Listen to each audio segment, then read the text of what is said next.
देवाची स्तुती असो. देवाने आपल्याला हा सुंदर प्रसंग दिलेला आहे, त्याचं वचन ऐकण्यासाठी, त्यावर मनन करण्यासाठी आणि त्या येशूचं दर्शन घेण्यासाठी आपण 2 शब्दाची प्रार्थना करूया.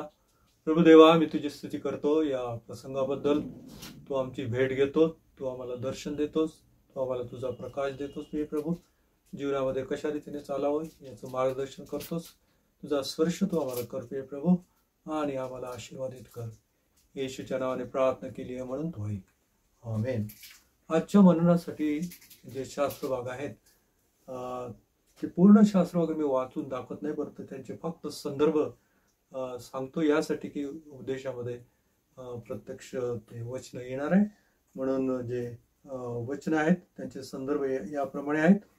मत्तई कृष्णवर्तमान 3:17, मत्तई 12:18, 17:5, मार्क कृष्णवर्तमान 1 अध्याय 11 वचन, लूक कृष्णवर्तमान 3 अध्याय 22 वचन आणि 2 पेत्र 1 अध्याय 17 वचन. याप्रमाणे हे शास्त्र भाग आहे.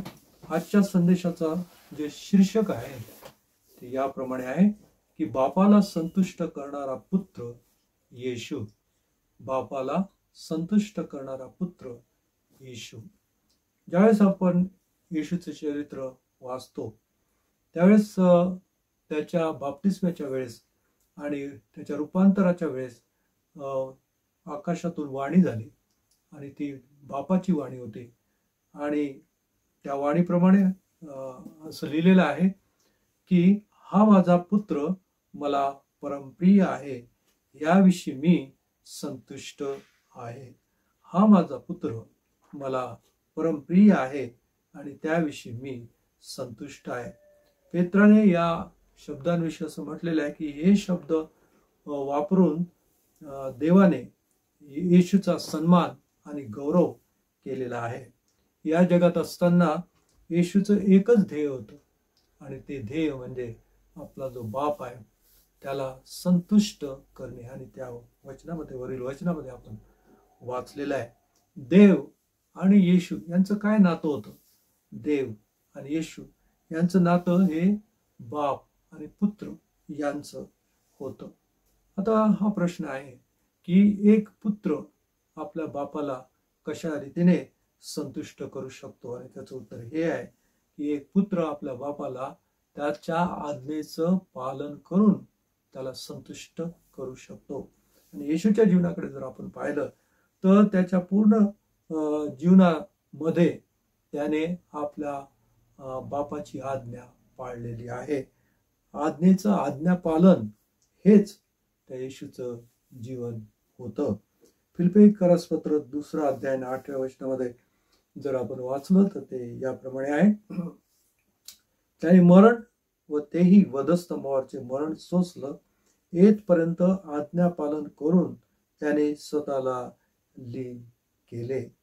आज्ञापालनाविषयी त्या ठिकाणी लिहिलेले येशूच्या आज्ञापालनाविषयी वधस्तंभ सहन त्याने केला. या जगामध्ये तो आला आपल्या बापाच्या आज्ञेप्रमाणे, इच्छेप्रमाणे, आणि त्याने तो वधस्तंभ सहन केला आणि बापाची जी आज्ञा होती त्या आज्ञेचं आज्ञापालन केलं असं या वचनामध्ये सांगितलेलं आहे.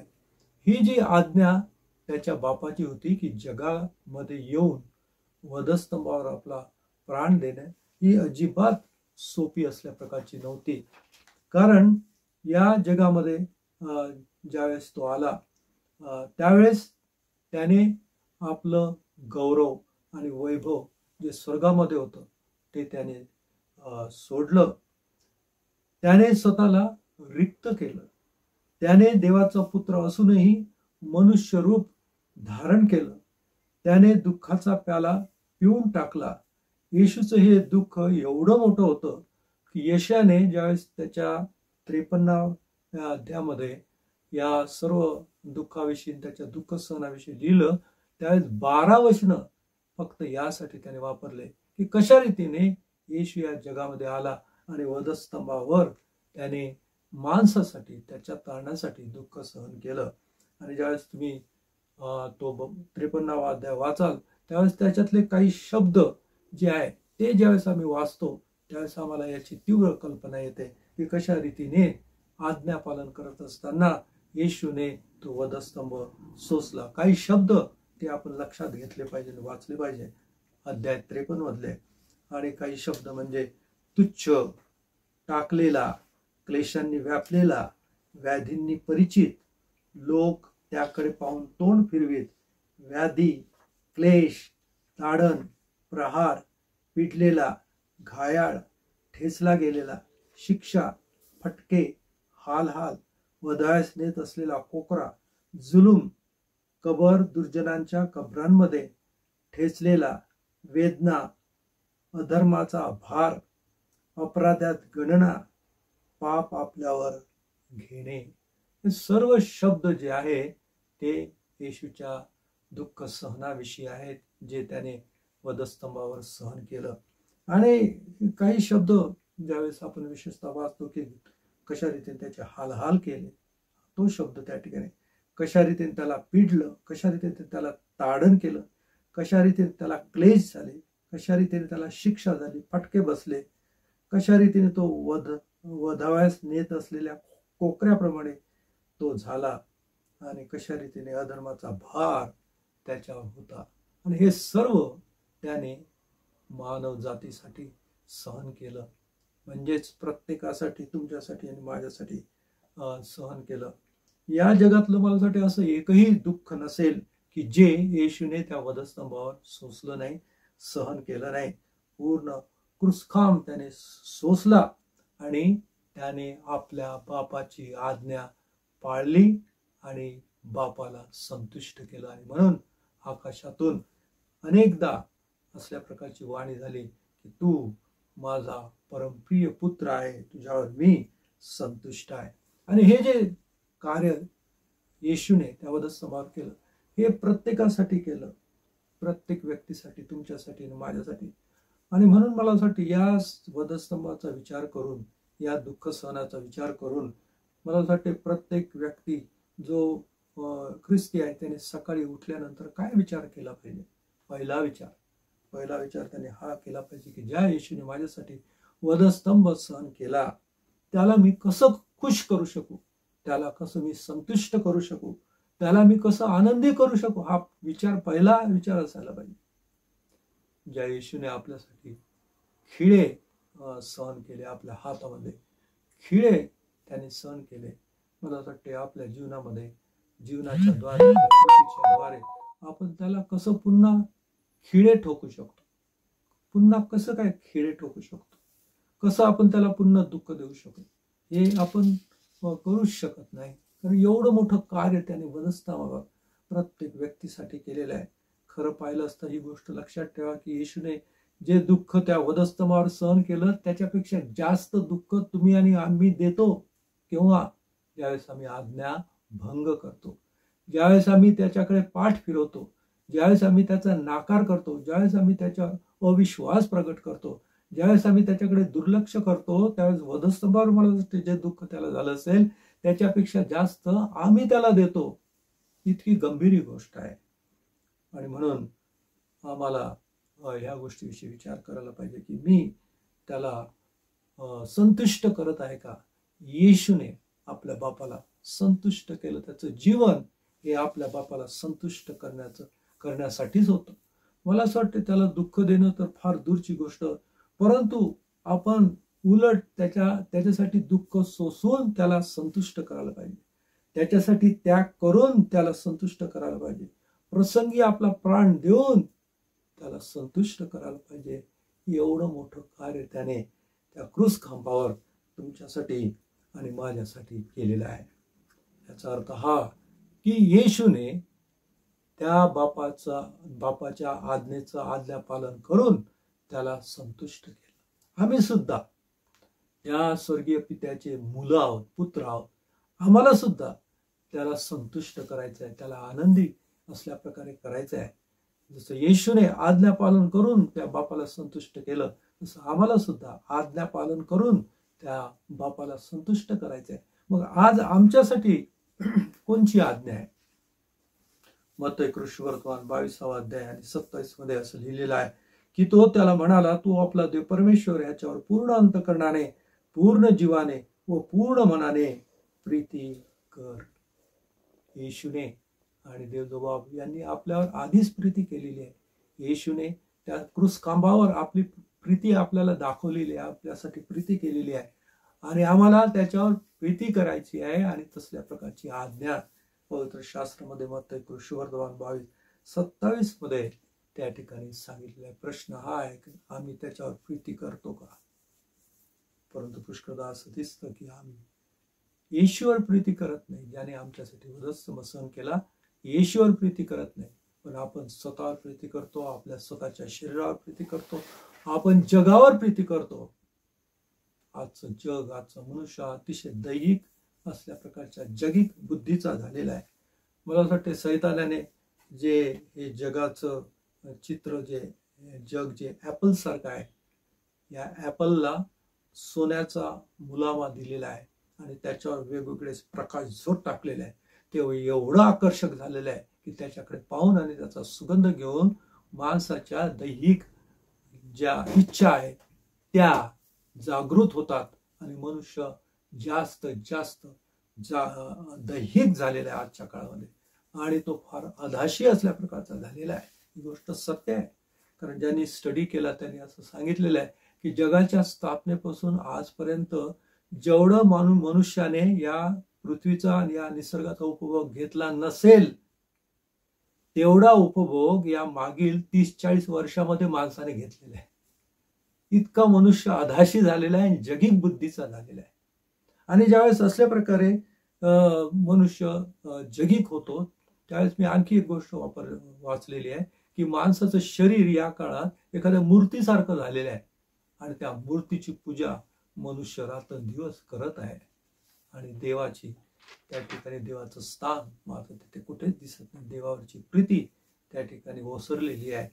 जेथे लोभ आहे, जेथे भोग आहे, जेथे अधाशी वृत्ती आहे, तेथे आज्ञापालन होऊ शकत नाही, तेथे कष्ट होऊ शकत नाही, तेथे श्रम होऊ शकत नाही, तेथे संयम होऊ शकत नाही आणि तेथे सेवा होऊ शकत नाही. आणि म्हणून देवाला संतुष्ट सुद्धा असा व्यक्ती करू शकत नाही. आणि आज म्हणून माणसाला देवाला संतुष्ट करणे फार कठीण गोष्ट झालेली आहे. कारण त्याच्यामध्ये लोभ आलेला आहे, त्याच्यामध्ये भोग आलेला आहे, त्याच्यामध्ये अधाशी वृत्ती आलेली आहे, जगिक वृत्ती त्याच्यामध्ये आलेली आहे. आणि म्हणून तो स्वतःला संतुष्ट करतो, परंतु देवाला तो संतुष्ट करू शकत नाही. तो प्रश्न पुढचा आहे की आज्ञा पालन केव्हा आम्ही करू शकतो? कारण आज्ञा पालनाने आम्ही देवाला संतुष्ट करू शकतो. आज्ञा पालन त्यावेळेस आम्ही करू शकतो ज्या वेळेस आम्ही त्या आज्ञेवर, देवाच्या आज्ञेवर विश्वास ठेवतो. प्रश्न असा आहे की आपण त्या देवाच्या आज्ञेवरच विश्वास ठेवत नाही. पहिली गोष्ट, आपल्याला असं वाटतं की ती आज्ञा देवाची चूक आहे, आपल्याला छळणारी आहे, आपल्या फक्त छळासाठी देव देतो आणि ती मूर्खपणाची आणि चूक आहे, अव्यवहारिक आहे. आणि म्हणून आपण त्या आज्ञेचं पालन करत नाही. म्हणून पुष्कळदा आपण त्या आज्ञेवर प्रश्न निर्माण करतो, त्याच्याविषयी संशय धरतो, त्यामध्ये दुरुस्ती करतो आणि पुष्कळदा आपल्या सोयीप्रमाणे त्या आज्ञेचा अर्थ काढतो आणि तसं वागतो. परंतु आज्ञा करत नाही, आज्ञा पालन आपण करू शकत नाही. कारण त्या आज्ञेवरच आपला विश्वास नाही. देवाने ही एक आज्ञा दिलेली आहे, आपल्याला वाटतं ती चूक आहे, माझ्या जीवनाच्या विरुद्ध आहे, माझ्या फायद्याची नाही, माझ्या जीवनासाठी नाही. आणि म्हणून त्या आज्ञेवर विश्वास ही फार महत्वाची गोष्ट आहे. आपण जर इब्रिकरास पत्र 11व्या अध्याय 6व्या वचनामध्ये पाहिलं तर त्याविषयी विश्वासाविषयी सांगितलेलं आहे. आणि विश्वासच त्या देवाला संतुष्ट करू शकतो असं लिहिलेलं आहे. त्या ठिकाणी असं लिहिलेलं आहे, विश्वासावाचून त्याला संतोषविणे अशक्य आहे. विश्वास कशावर? देवाच्या आज्ञेवर. त्या देवाच्या आज्ञेवर जर विश्वास नसेल तर आम्ही तिचं पालन करू शकत नाही. आणि म्हणून 11व्या अध्यायामधले जे सर्व देवाचे सेवक होते, जे विश्वास ठेवणारे होते, विश्वासाचे साक्षी होते आणि एक उदाहरण कित्ता होते, ते सर्व त्यांच्या जीवनाविषयी आपण असं म्हणू शकतो की ते देवाला संतुष्ट करणारे होते. कारण त्यांनी देवाच्या आज्ञेवर विश्वास ठेवला आणि त्याप्रमाणे आज्ञा पालन केलं. देवाची आज्ञा त्यांनी स्वीकारली. उदाहरणार्थ अब्रामाचं जर उदाहरण घेतलं तर या अब्रामाने देवाच्या आज्ञेवर विश्वास ठेवला. कठीण होतं, फार कठीण होतं. कारण देवाने त्याला सांगितलं की तुझ्या एकुलता एक पुत्राचं मला अर्पण कर. तो पुत्र जो 100व्या वर्षी त्याला झाला, 25 वर्ष वाट पाहिल्यानंतर तो झाला. तोच त्याची आशा होता, तोच त्याचं जीवन होता, तोच त्याचं सर्वस्व होता. आणि आता देव म्हणतो की त्याच पुत्राचं मला अर्पण कर. त्या ठिकाणी अब्रामाने प्रश्न विचारला असता, संशय घेतला असता आणि त्याला असं वाटलं असतं की ही देवाची आज्ञा चूक आहे, मला मारणारी आहे, माझ्या फायद्याची नाही, मी याच्यामध्ये दुरुस्ती करतो.